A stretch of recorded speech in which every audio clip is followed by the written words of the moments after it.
Do you know someone close to you might secretly feel inferior around you right now? Maybe a friend, maybe a colleague, maybe someone in your circle. The scary part? People like this rarely show it in obvious ways. They're not always rude. They're not always openly jealous. In fact, that's exactly what makes them hard to read, because the behaviors I'm about to show you can easily be mistaken for jealousy, awkwardness, or just personality. But sometimes it's deeper than that. These signs leak through small behaviors most people completely miss. So here are 5 subtle behaviors of people who secretly feel inferior around you. 1. The social seed. This is one of the most dangerous social behaviors because by the time you notice it, it may have already been happening for a while. It usually doesn't begin with an attack. It begins with a comment, something casually dropped into a conversation with a mutual friend. Not an accusation, not something obvious, just enough to plant a small seed in someone else's mind. I don't know, something feels a little off lately. Have you noticed they've been acting different? Nothing dramatic. Just enough to slowly influence how other people begin to see you. And that's where the damage begins. Quietly, a gap starts forming between you and the people around you. Conversations feel different. People who once felt warm start feeling slightly distant, and you can't quite explain why. In psychology, behavior like this is sometimes associated with triangulation, using a third person to manage a relationship they feel too threatened to confront head-on. It's indirect aggression dressed in the clothing of friendly concern, and sometimes it goes even further. Have you ever noticed how certain people seem to get subtly uncomfortable when you start connecting with someone new, a new friend, a new colleague? Someone interesting who just entered the group. Suddenly, that person starts appearing first. They insert themselves into conversations. They create access before you do. They shape the first impression before you've even had the chance to build your own connection. Maybe it's intentional. Maybe it's insecurity. Maybe they don't even fully realize they're doing it. But the pattern is hard to ignore. Shrinking success.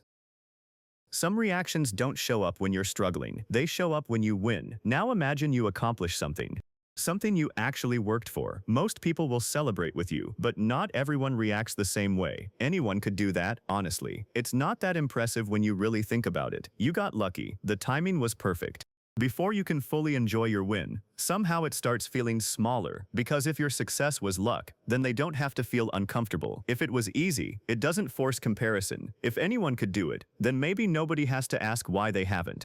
And sometimes, that's not where it ends. Suddenly, another name enters the conversation. Oh, I know someone who did that at 24. I know someone who built an entire company from scratch. Maybe the comparison is real. Maybe it isn't. But sometimes, instead of celebrating what you did, the attention quietly moves somewhere else. And sometimes, they say nothing at all. No congratulations, no excitement, no spark in their eyes. You share the promotion, the project, the result, and they change the subject. Or nod without emotion, or suddenly remember somewhere else they need to be. Silence can mean many things, but being ignored in your biggest moment is something people rarely forget. 3. The group interrupter. In social groups, status is rarely attacked in obvious ways. The first thing some people do is try to lower your social status. It happens quietly, and that's what makes it dangerous. It often starts with jokes, but not the kind that make everyone feel included. The kind where you somehow keep becoming the punchline.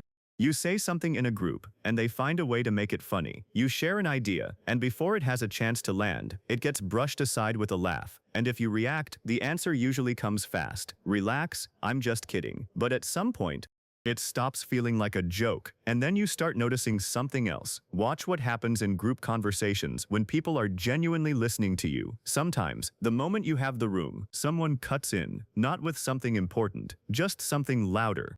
They change the topic right before your point lands, a small distraction, and suddenly the moment is gone. Sometimes, it's hard not to notice how quickly things change when the attention shifts toward you, and it's rarely loud, rarely obvious, a small disrespect here.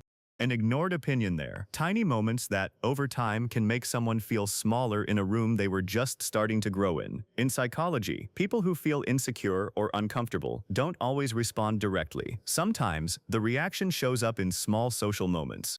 And after enough of those moments, people start questioning their own voice. The quiet copy. You've probably noticed this before without fully naming it. You develop a certain way of speaking, a phrase, a rhythm, a specific energy, and then weeks later, You hear it coming out of someone else's mouth like it was always theirs. You wear something different, and suddenly they're wearing something almost identical. You bring a certain energy into a room, and over time, parts of it start showing up in them too. And maybe that means nothing, or maybe it means they noticed more than they ever admitted. Sometimes people don't openly compete with what they admire. Sometimes they absorb it, the style, the words, the confidence, the things that seem to make you stand out. And what makes it confusing is that on the surface, it doesn't always look wrong. It just looks like two people with similar taste. But sometimes, it feels like something deeper than that. In psychology, people often pick up traits, behaviors, or styles from the people around them, especially the ones who leave an impression. Sometimes it's admiration, sometimes it's comparison, and sometimes even they may not fully realize they're doing it.